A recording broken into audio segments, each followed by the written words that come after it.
दिवसीय फुटबॉल प्रतियोगिता उद्यापित जोगदेले जिला परिषद सभ्य सुंदरगढ़ जिला तलसरा निर्वाचन मंडली अंतर्गत सपटेगा ब्लॉक हमीरपुर ग्राम पंचायत शिवशंकर युवक संघ आनुकूल्य अनुष्ठित 5 दिवसीय नॉकआउट फुटबॉल प्रतियोगितार उद्यापनी उत्सव आज अपराह्न 4:30 अनुष्ठित होइअछि।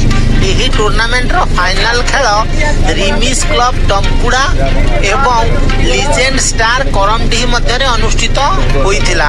एथिरे रिमिस क्लब टंकुड़ा विजयी होई चैंपियन आख्या अर्जन करिअछि। चैंपियन रिमिस क्लब टंकुड़ा एवं उपविजेता लीजेंड स्टार करमडीह समेत तृतीय स्थान अधिकार करिथिबा डायजमहल फुटबॉल दल एवं चतुर्थ स्थान अधिकार करिथिबा सापिटिक 11 क्लब को पुरस्कृत करा जाइछि।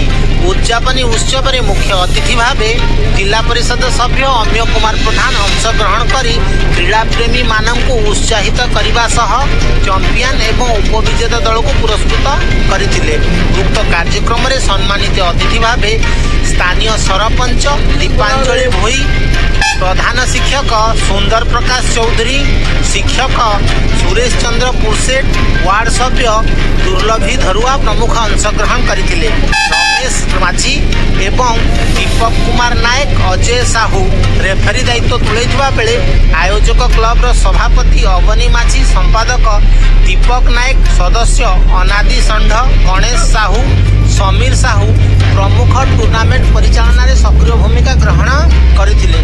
चैंपियन दल को खासी और ट्रॉफी, उपविजेता दल को खासी और ट्रॉफी प्रदान करा जाइथिला।